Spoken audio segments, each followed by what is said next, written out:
A paz de Cristo, meus irmãos, tudo bem?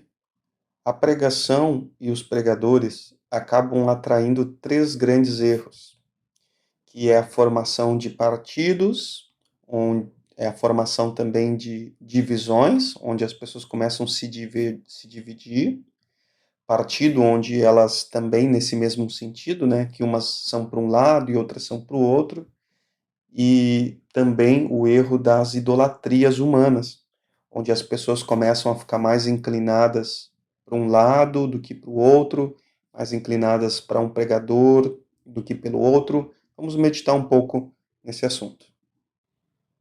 1 Coríntios capítulo 3 diz: Porque dizendo um, eu sou de Paulo, e outro, eu sou de Apolo, porventura não sois carnais? Vamos meditar nesse primeiro texto. Já na igreja primitiva, já no primeiro tempo ali, logo após a subida do Senhor Jesus, já começaram as divisões, partidos e tendências. Uns gostavam do pregador Paulo, outros gostavam do pregador Apolo, que também é muito elogiado nas Escrituras. Ele é elogiado como alguém eloquente, alguém de grande conhecimento, de grande autoridade. Só que a Bíblia ela é muito clara, dizendo: se vocês agem assim, vocês não são, porventura, carnais? Então a Bíblia é muito clara, ela é muito direta. Isso é uma carnalidade, isso é uma infantilidade em Cristo, isso é uma falta de maturidade. O correto, na realidade, é o que vai aparecer no versículo seguinte. Um versículo depois, vai dizer assim: afinal de contas, quem é Paulo? Quem é Apolo? Apenas servos, pelo meio dos quais vocês vieram a crer, conforme o ministério que o Senhor atribuiu a cada um. O texto começa dizendo: quem é Apolo? Quem é Paulo? Então quer dizer, o mais importante não é o pregador. A essência do evangelho não é o pregador. Por acaso foi Paulo crucificado por vocês? Por acaso Apolo foi crucificado por vocês? É claro que não. Então a Bíblia é clara, dizendo que estes dois, eles são servos.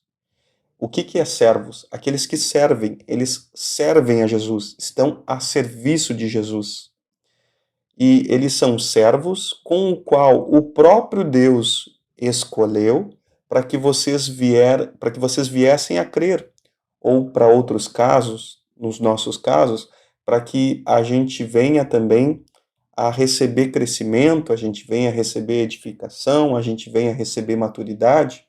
Então a gente precisa entender que o papel dos pregadores é de servos, e é um privilégio ser isso, e a Bíblia ali avança para dizer conforme o ministério que o Senhor atribuiu a cada um.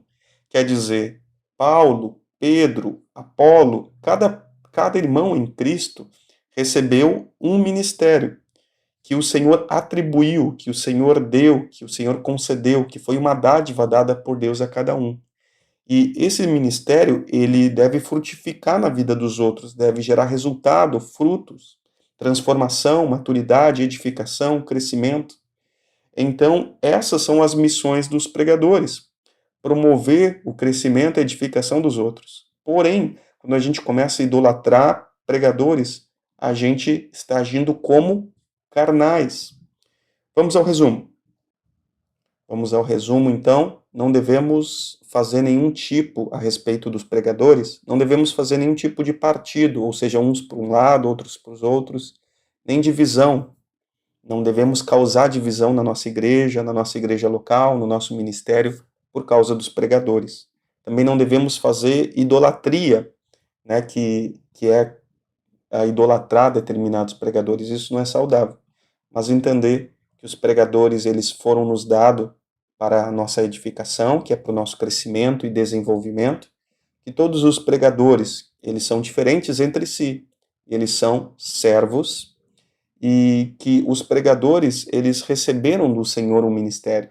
Eles são a resposta e a manifestação do ministério que receberam da parte do Senhor.